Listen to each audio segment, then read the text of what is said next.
Welcome to the Love Now Movement interview series hosted by Australian powerhouse spiritual teacher Susie Mazzoli. Together with a New York filmmaker Kevin Lewis, presents cutting-edge information in the field of consciousness, spirituality, science, and culture. We present in-depth interviews with the international movers and shakers, agents of change, and explore our rapid, expanded world. Come and join us on our Love Now across the world. So we're here with Larry Flaxman at the 3rd annual Hot Springs Crystal and Crystal Skull Festival, fabulous festival. And Larry is the author of 7 books, 3 of which are bestsellers, I understand. But you seem to be doing so many other amazing things, so just give us the list of Larry Flaxman. Oh gosh. Well, I write for a lot of magazines. We write for, my writing partner and I write for 1, 2, 3, 4. We write for probably 5 or 6 national magazines. What areas? Science and the paranormal, primarily. Anything really mysterious is a very deep interest of mine. So anything that bridges the gap between science, spirituality, human potential, mystery. Are you always trying to find like the scientific understanding of what's going on, or? Very much. Yeah, my background, my college degree, and my strong emphasis really is on science. So with that, I attempt to utilize scientific method to answer questions that have not been addressed. Many of the things that we believe to be mysterious or paranormal, I think actually do have very prosaic explanations, very science-grounded explanations, and that's, in my writing, that's what I attempt to do, is we'll take very, very complex topics, make them very, very simple, very complex science topics, make them very, very simple so that the average person can understand them. So, for example, like my work as a channel, you know, I'm channeling beings from what we would call off-planet or from other dimensions. Are you able to explain that scientifically? No. Not yet? No, not yet. Maybe in the next book. You know, there's a lot of things that we know exist, but we can't measure it. There's many things that we know in our physical world that are real, but there's no mechanism to actually measure it. So is measurement the scientific method method only? That is the key, yeah. That is very, science is very black and white. There's not very many shades of gray at all. But it's also reenacting, right? It is. It's being able to reproduce an event. There's a whole process that occurs within the scientific process or the scientific methodology. And we're finding that many of these phenomena that we consider to be paranormal, and I use the word paranormal as kind of a catch-all. Most people, when they think paranormal, what's the first thing they think of? Ghosts, right? Well, it's not. It's really, by definition itself, paranormal is anything that is outside of the realm of scientific understanding. So by saying that, there are many, many things in our own world that may have very normal explanations, but we consider them to be paranormal because we can't currently scientifically explain them. So give me the example, like your famous book, the bestseller 1111. 1111. Right. That, you know, that book is, it's fairly cut and dry as far as the science behind that. So tell me, what is the science? I keep seeing 1111, 1111. What's going on? Well, without spoiling the book for you, I'll kind of distill it down into as many pieces as I can. Let me give you an example, and maybe this will answer the question without really answering it. Say you've been longing after a vehicle. You've decided that you want a pink Humvee for whatever reason. Right. So you've saved up your money. That's just what I want, yeah. You've saved up all your money. And you think, I'm going to buy this pink Humvee today. I don't see these things. That's just the coolest car that's on the road. I'm going to have one of these one day. So you save up your money. The day comes, you go to the dealership. You walk to the dealership. Hand them all your money for the Humvee. Sign your life away in paperwork. You pull off the lot, and of course the minute you pull off the lot you have to stop and get gas because it's a Humvee. And what happens? Well, you start seeing pink Humvees all over. The pink Humvees were there all the time. You just never paid attention to them before. You didn't have a reason to see those pink Humvees until they actually occur, until you actually had one. So 1111, the time prompt phenomena, and number synchronicities in general all follow that same psychological principle. The 1111 phenomena specifically, I will go ahead and just kind of spoiler for the book. It's your brain's unconscious way of basically telling you that there is something that you need to address. There's something that's brewing in the back of your mind, whether it's something that you have to deal with, whether it's something financially, whether it's professionally, personally. There's something, you may not even realize it consciously, but your brain does. There's something that you have to deal with. There's an unanswered question. So by allowing you to see those pink Humvees every time, and allowing you to look down at your watch and see 11:11 or 2:22, 3:33, 4:44, whatever, that's basically just your brain's way of putting up a big stop sign in front of you and telling you that you need to pay attention, that there's something, don't know what it is, but there's something that you need to be aware of. So, of course, the New Age community, the spiritual community, will say that number sequence is that you have to take aware of your consciousness. Absolutely, and numbers have power. Numbers have very specific meaning as well. If you've read any numerology, for instance, I mean, numbers are powerful, very powerful. Well, they're the basis of our universe. Absolutely, they are. They're binary. I mean, numbers create, numbers destroy, numbers are the reason why we're here. So what's your favorite number? I actually like the number 13. A lot of people, they run and cower in fear at the number 13. They think that that's just terrible. Friday the 13th. Right. Well, actually, in many cultures and world religions, the number 13 is actually a very lucky number. But I seem to relate with 13 very well. It seems like I have very good stuff that revolves around the number 13 for me. And at this festival, you're actually going to be speaking about what happens after death? Well, I thought I was going to, but I'm actually not exactly sure what I'm going to talk about. Okay, I think we'll find out. Yeah, I think I'm going to do something a little bit different than normal. Okay. So tell us, though, this is the theme of your next book. Yes, my book, The Grid, which will be out next week, October 15th, is it's our theory of everything. It's the scientific application of many different principles to explain everything, really. Everything universal? Everything. What reality is. What do we consider real? Because that's really the big question. What is reality? What is our perception of reality, and what is our role in that perception of reality? It's vastly different for people. What it basically boils down to is your reality, your subjective reality is much different than mine. We're sitting in the exact same place, the same time, but yet your reality is quite a bit different than mine. There's human physiology that's a part of that as well. Human dynamic. Each person has differing levels of perceptual ability. You might be able to hear higher frequencies than me. I might be able to hear or see higher into the electromagnetic spectrum than you. There's enough differences between human beings that each one of our experiences are subjectively different. Now, of course, there's commonalities. We're sitting in this beautiful location. We're underneath trees. We're outdoors. I mean, things like that. Colors, unless you're colorblind or I'm colorblind. There's things that are very common with our experience. But beyond that, our sensory abilities and our biases, our beliefs, how we were raised, how we view the world, our window to the world is different. And that's simply because each and every one of us are different. So that book really helps to explain what reality is, which then, once you understand reality, you can then begin to understand what is our place in it and then what happens next. Is that personal, private reality very important as to what happens to you after death? According to your yes theory? and no. There are certain scientific principles that are absolutes, physical laws of nature that are untenable. So there are certainly physical things that occur to you after death that doesn't really play a part in. But as far as who you are, your consciousness, your memories, the things that make you you, that's kind of the big unknown. That's the thing that has all of us kind of scratching our head trying to figure out. So what does happen?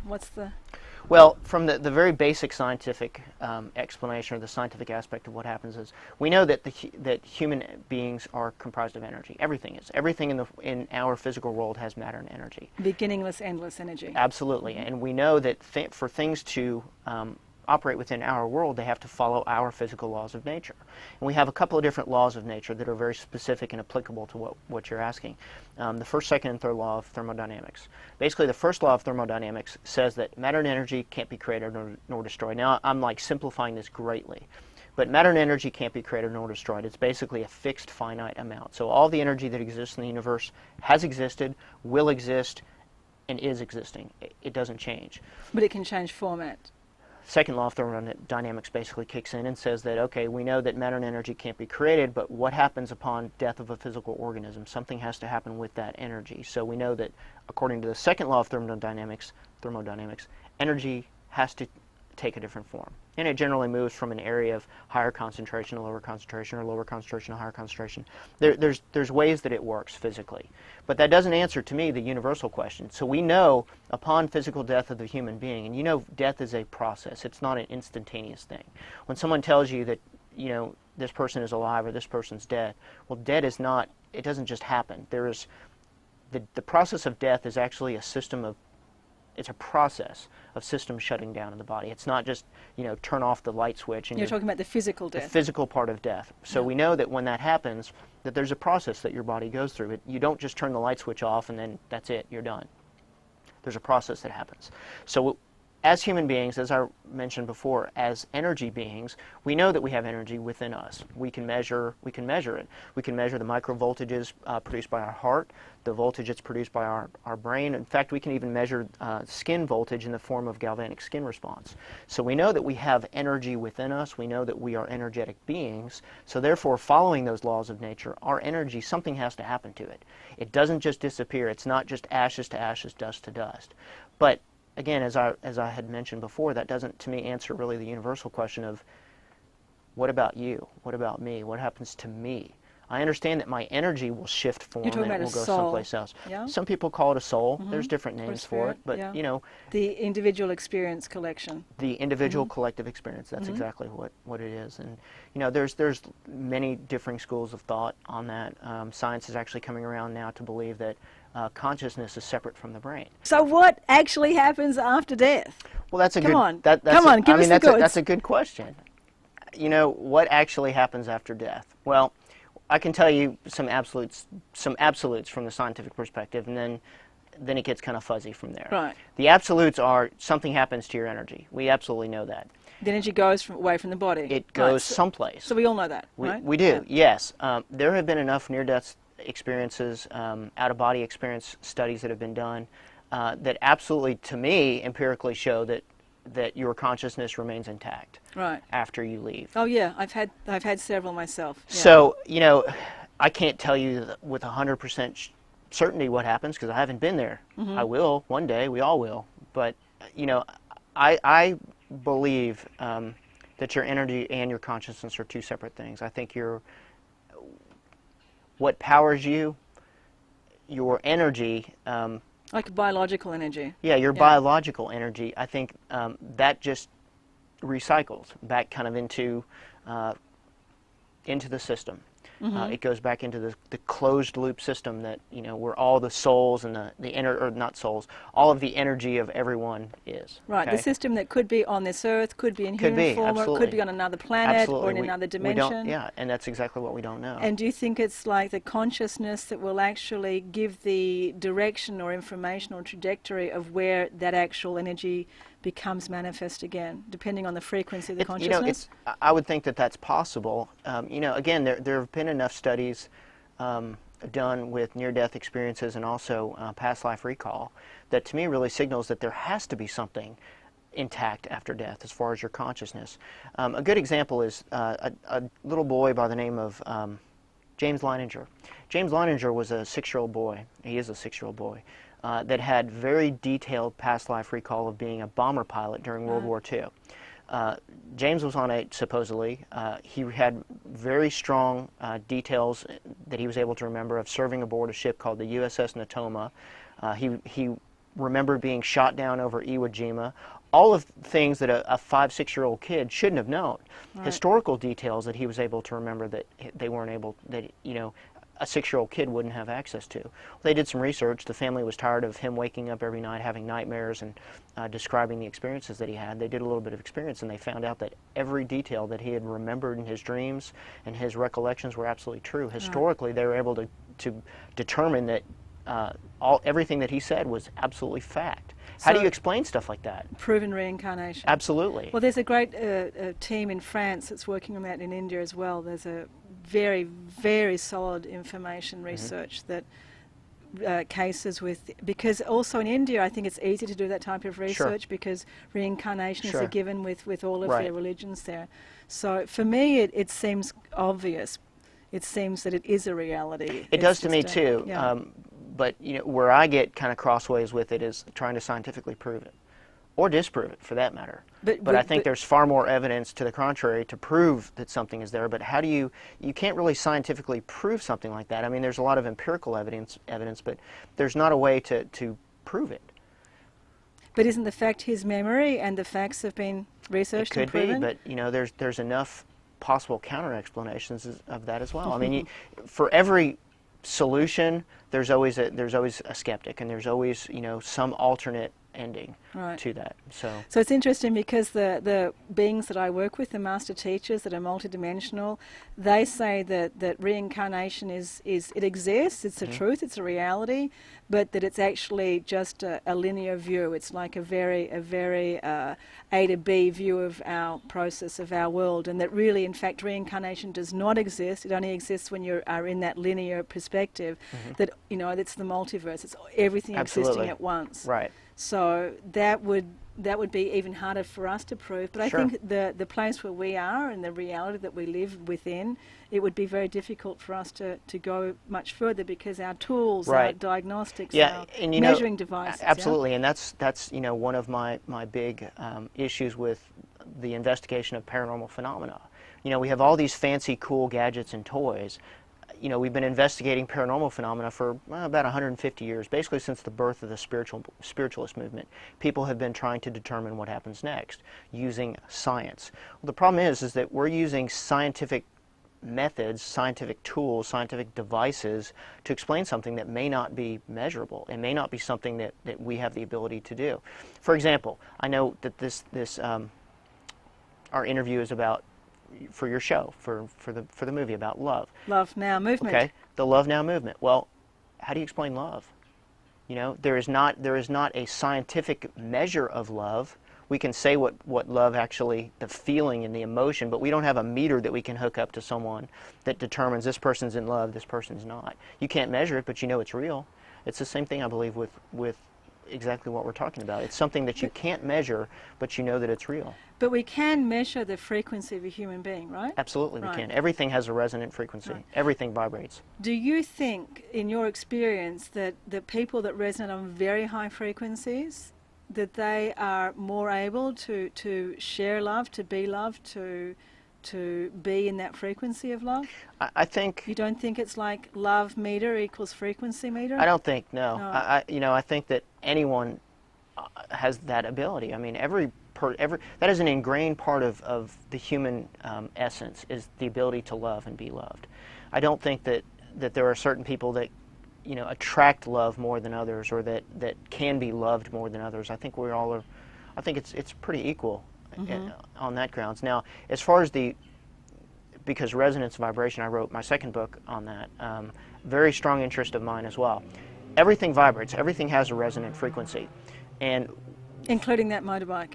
Absolutely, including the bike. We are in Harley-Davidson country here. We are, but everything vibrates, and like tends to attract like. We know that. I'll ask you a question. So when you meet someone for the first time, without the person even opening their mouth or even saying a word to you, within the first 4 to 5 seconds, what happens? I usually smile. You usually know, though, whether you're going to like that person or not. You know there's some type of there's some kind of a non-verbal communication that occurs. There's an interchange. There is a resonant synchronization that occurs between two people. We can't measure it, but we know that it exists. You meet someone for the very first time. You don't know anything about that person, but you might refer to that experience as, I resonated with that person, or that person really vibrated with me. I mean, there's a lot of different terms for it, but it all basically means the same thing. We're all attracted to, I believe, like people. I mean, when you come in contact with someone that you don't resonate with, that you don't feel comfortable with, why do you think that is? You may not know anything about that person, but is it because your vibratory frequency is here and maybe theirs is here?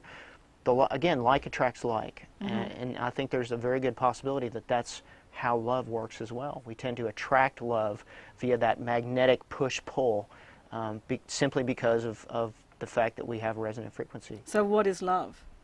I knew you were going to ask me that. Oh, it's because it's our question It that we is. ask everybody. Well, that's not hard, but it's a hard one to answer. Yeah, I know you've been thinking about it I ever have, since our film but director you know, told you. it's not something, again, that you can quantify. But I'll tell you what my belief in love is. Yeah. I believe love is total acceptance. I think love is accepting someone or something 100%, regardless of anything. Unconditional love. Unconditional, 100%, just that pure, unadulterated love. That's how I describe love. It's unconditional. Mm-hmm.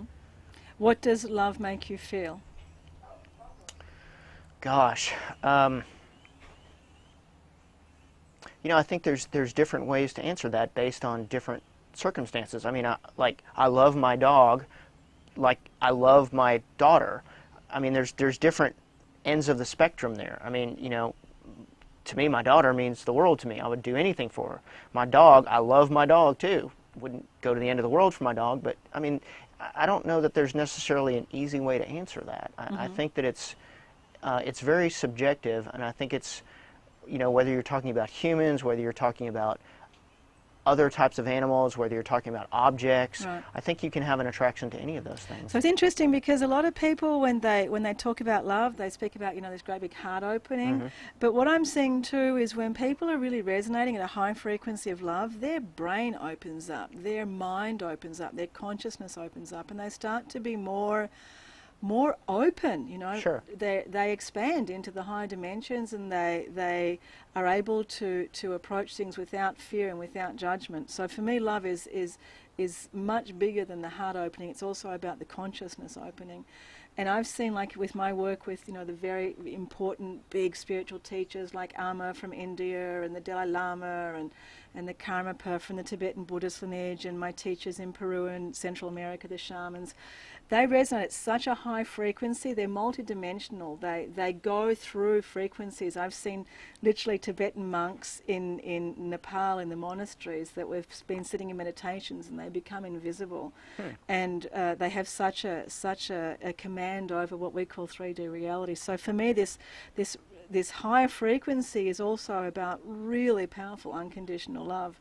So I see it together on some level. But then when I look at some other beings that are also very high frequency, which might not belong to our time and space, like our 3D reality in, what are we, October 2013. So now I'm shifting into conspiracy theory a bit. Sure. Is that I see that there are beings that come to us from what would be considered our future or other futures in our galaxy. And, you know, I've seen other technologies that are far advanced compared to ours here, and various forms of what we would call alien technologies. So let me jump forward and ask you, what are your views on what we'll just call simply conspiracy theory? What's going on here, really? I mean, there's a lot of conspiracy theories. Or specifically, or are you just asking in general my thoughts on? Yeah, what do you see? Because you work a lot with I do. You know, paranormal, I think there is a... And you work in law enforcement. Right. Yeah. You do a lot of very, very intricate, interesting things in this world. So, right. Yeah. You know, I think I love a good conspiracy theory just as much as the next person, but, you know, I think at the same time that there are some conspiracy theorists that are out there that are way out there. Yeah. I think some of the stuff is, you know...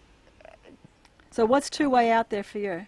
Oh gosh. Where's your belief system or your understanding? What do you see? Do you believe that we were seeded by another race? Or I do group? actually. I appeared on a couple of episodes of Ancient Aliens on the History Channel, and they asked me about numbers and ancient alien extraterrestrial you were great on that. stuff. It's fabulous. Thank you. And I do. I strongly believe that is a very good possibility. So where's the was that we're scientific evidence? seeded.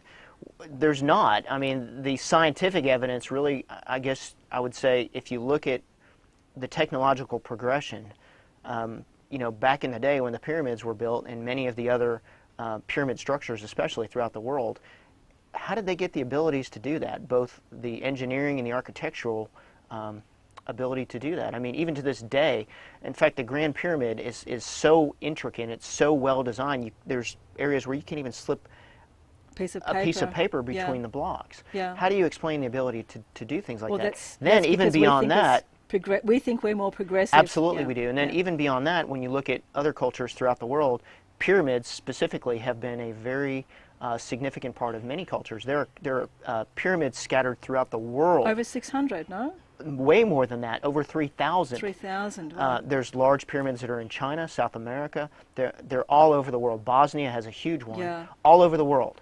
How do you explain the communication of the technology between these cultures that were so primitive? They didn't have the internet back then. They didn't have cell phones. They didn't have, courier email service. How were they able to communicate very detailed engineering diagrams and specifications from very disparate geographic locations? There's really no explanation for that scientifically. You can't really say that they just put they wrote up a plan and stuck it on a carrier pigeon and sent it around the world. No, so they had spacecraft. Absolutely. I mean, even if you look at in the Indian cultures with the Vimanas, yeah. absolutely. I mean, there is a lot of references to extraterrestrial technology all throughout history. Mm-hmm. So I think that of the conspiracy theories that I've heard, I think the idea of our civilization being seeded by an extraterrestrial race, I think is probably the one that has the most evidence behind it. Do you know which races you No. believe seeded? No. No. Mm-hmm. So do you believe that now that we were seeded for a particular purpose at that point, that we're now also under some sort of control? It could be. Yeah. I mean, there's obviously lots of theories when you start talking about the New World Order and you look at a lot of the different theories that are revolving around government control and things like that, the government is run by aliens, therefore we're kind of under their charge as well. Or they are hybrids themselves? Hybrids working, Yeah. right, hybrids working. Have you working. had experience of that at all, or seen that, or been able to take your paranormal team and no, investigate? it's interesting. The extraterrestrial phenomena is very similar to paranormal phenomena in that you generally, it's very much after the fact. You get a phone call after something has been seen or after there's been some type of an event. Right. You can't just predict when a UFO is going to land or when an extraterrestrial is going to pop out of a different dimension. But what about people that are suspect as I have hybrids? talked to some people that claim that they were hybrid aliens. Again, how do you test it? One of the things that people say is that individuals with is it O positive, O negative? RH negative. RH negative, yeah. That they might have some type of an extraterrestrial connection as well. But again, where's the evidence behind that? I mean, certainly there's maybe it's a if small they, like, shape-shift percentage. in front of you or well, something. absolutely, yeah. I mean, yeah. show me the money. Mm-hmm. I mean, if there's some type of physical proof that can be done, sure. But Mm-hmm. no, personally, I do. I strongly believe that we are not alone. I think it would be very. It would just be incredible to believe that we are the only viable, intelligent creatures in the entire universe. So you've not personally had experience on I've not. on a ship The or closest thing that visitation? I say that, I don't know. I've had two experiences in my life that I can't explain. The first was when I was very, very young. I was probably 8 or 9 years old, and I was laying in my bed one night, and there was a brilliant green flash outside of the window. I don't remember anything else. I woke up the next morning. I remember the green flash, but that was it. I don't remember anything else but that green flash. Mm-hmm. Don't know if there was anything to that. It was probably just an 8-year-old's memory or 8-year-old's imagination, but I remember the green flash. And there was no change in your... Nothing. But now, several years ago, I had a very interesting experience happen, actually, while we were on a paranormal investigation. We were investigating a location that's a very remote, desolate location here in Arkansas. And it was a place that has been well known to have had extraterrestrial visitors. I had never seen one. Do you know which ones? Which no, types? no. But I'd never seen one. Mm-hmm. But we'd gone out and we'd done our investigation. It's on a set of railroad tracks here in Arkansas. And the backstory to the place is you walk down the railroad tracks a quarter of a mile and then you start seeing train lights coming at you. Like, the typical story of many states probably have something similar to that about the ghost train or the ghost conductor. This particular one, it's supposedly a conductor that had lost his head. There were some highway robbery men that had beheaded him, and the conductor was walking the train tracks, swinging the lantern side to side trying to find his head. Now, of course, that's probably more urban legend and lore than anything else, but we went to go investigate it, and sure enough, we saw lights. The lights were easily explained. There's a very simple geological explanation for why we were seeing the lights. But what was interesting was, on our way back to our vehicles, You saw a head? No, we didn't see a head, but it took us approximately 20 minutes to walk from our vehicles to the spot where we had set up to investigate the lights. And on our way back, it took us over 2 hours. Basically, I've got 2 hours of lost time that myself and 13 other people in my group can't explain at all. I mean, we just kept walking and walking and walking. Next thing we know, we're at the end of the road. There's no vehicles. Our vehicles were parked off to the side. We had completely overshot our vehicles. Basically, 2 hours, it should have taken 20 minutes to make that trip. 2 hours went by, and we were way behind where the cars were supposed to be. So I can't explain that. None of us, I've tried to explain that. I've tried to rationally think through what happened. Were we all just tired? Was it all, were we all just influencing each other, some type of a group conscious type event? But none of us can explain why we lost 2 hours of time. So I don't know. Maybe I was abducted. I don't know. So this next book, The Grid, is all about our reality, or what we think is reality, or Right. how we can actually measure our reality. And, Right. and what we think is reality isn't really Absolutely. reality. So what is reality then? That's the big question. What is reality? Each and every one of us have a different reality. Your perceptions, your biases, everything about you shapes your reality, including what you ate for breakfast. Body physiology plays a large key in that as well. There are times of the day where certain chemicals, hormones in the body are higher than other times. Those are times that are you more apt to have something change in your reality? Are you perceiving things differently? I'll give you a good example. In the paranormal world, many people believe that 3 a.m. is the witching hour. 3 a.m. is the time to hunt ghosts. That is the time. Hunt ghosts. Hunt ghosts, yes, not haunt, but hunt. People think that is the best time to go. Well, why is that? Well, there's actually a scientific reason why that happens.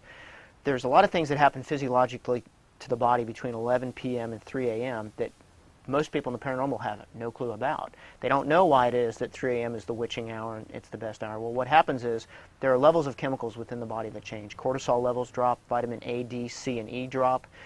There is an excess production of melatonin. Lots of things happen in the body at specific times. Now, those different things all kind of come together to create reality for you. If I have more melatonin in my system, for instance, I'm going to end up being more tired. So, my reaction time will be slowed. My visual acuity will be lessened. My auditory ability will be lessened as well. So during those times of the night, I will be less aware of reality. And my reality will be exactly that. External realities will be exactly that. So what I'm perceiving may not necessarily be the same as you. You may have had a great breakfast. You had an 8-hour nap. You're a night owl. You're used to being up at night. So your reality is going to be much different than mine as far as our perceptions of reality. So reality is not exactly what you think it is. Reality is not fixed. You actually have very little control over it. Now, as far Who's as controlling my reality? There's differences. Hang on. You have free will. So you have the ability to shape what you perceive as reality. But there are things like body physiology that I referred to that you don't have any control over. There are things that your brain, But I would disagree with that, because if I'm resonating at a really high frequency, like some of these Tibetan monks that I've worked with in monasteries in Nepal, I mean, they are resonating at such a high frequency, they have total control over this so-called 3D, which they would call an illusional body, and they will become see-through. I've seen them become translucent in front of my eyes. Well, then that kind of begs the question, are they even human? Maybe. Are you human? Maybe. Am I human? Good question. We're maybe all, not. Maybe not. We might not be. Yeah. But, for the average person on the street, there are things that happen within our body that we are able to measure. We know that these things influence us, affect us. Dimethyltryptamine is another example. The brain, the pineal gland in the brain produces something called dimethyltryptamine, DMT. Not well. Okay, DMT, for those that don't know, has been associated with a whole rash of different hallucinatory experiences. In fact, many Native American shamans, South American shamans, will use a brew of what they call ayahuasca to attain altered states of consciousness. Now, is that simply the brain having a hallucination, or is that chemical soup allowing that person to have some type of an external connection? I mean, that's really what this comes down to. I mean, our abilities, our reality is not exactly what you think that it is. And have you used ayahuasca ever? No. It's DMT is a controlled substance. In America? Right. But you could fly down to Peru and... Yeah, I've heard... I've heard that it's a nasty brew. Yeah. That you throw up from it, and it's just terrible. Yeah. But it would be interesting from the experiential point of that. Right. You know, I've done all the legal things that I possibly can. I've done a float tank, you know, sensory deprivation. Right. I've done a Indian sweat lodge, which was terrible. I'll never do that again. Hypnosis. I mean, meditation. I've tried. My problem with that, though, is I can't shut my brain off long enough to really get into that state. You know, I've tried very, very strong type meditations, and it hasn't worked for me. But I've tried as many reality changing experiences that I can legally do. I've tried to do. And it's been interesting. You know, the sensory deprivation tank, that was fascinating to me, because, you know, here you are, you're laying in this coffin, for lack of a better word. It's pitch black, totally nude, in this floating water. It's saline solution. It's body temperature, so you're not even aware that you're floating. Put the top on top of you. It's pitch black. You don't see anything. You don't hear anything. You are basically dead to the world. Well, I started seeing lights. I started seeing very bright colored, flashing lights all around me. How do you explain that? Was it the optic nerve just trying to acclimate to the darkness? Well, let me ask or was you, there something else? Do you have a belief in God or Absolutely. the divine or Absolutely, source? I do. Very strong belief. I'm a very, I wouldn't say religious person, but extraordinarily strong spiritual person. So do you believe that you can have an experience that also could be crossing through these three Absolutely. I dimensions? think our experiences are, in a way, affected by that as well. As I said before, I don't think that we have total control of our own reality. I think there are other forces at work, whether it's body physiology, whether it's external environment, whether it's that. It could really be anything that's helping to shape our subjective reality. So your next book is called The Grid? It's called The Grid, and it is our explanation for an infrastructure of reality. We've basically scientific, yeah. We've laid out the hypothesis, the theory, that reality actually exists of many different levels, many different layers. There's some crossover between the multi-world or the multiverse theory and M theory, but there's also quite a bit of difference. Our theory is actually the first one that integrates body physiology into that. There's been a lot of theories, people that have posited theories of everything that have been out there. Michio Kaku, for instance, Stephen Hawking. A lot of physicists have even Einstein, have had kind of their theories of everything. Well, we're not saying that we have the answers to everything, my writing partner and I, but what we're saying is there's an integral part of the equation that no one else has paid attention to. That integral part of the equation is you and me. It's us. It's as the observers, the people that are involved in that. We know something exists called the observer effect. We know that we can change the manifest reality by our observation of it. No one, to this point, every person has failed to take into account the human aspect of that theory of everything. So our theory basically allows us to wrap up a lot of different things into a tidy little bundle. We've got physics, physiology, noetics, psychology, all these wonderful little topics basically wrapped into a nice little bundle that actually makes sense. Fabulous. And the book is published by? It is by Hierophant Publishing. Right. And all of your other books are also Hierophant? Nope, New Page Publishing. Right. And we can get them all at Books A Million, Barnes & Noble, any brick and mortar store will have them, Barnes & Noble especially, or you can buy them online, Amazon or whatever. Well, thank you so much. Thank you very much. very much. All the best with your publishing. Thank you. And for sharing all of your knowledge and research and allowing this brain to just keep thinking and working overtime. Great. Thank you. Thanks so much.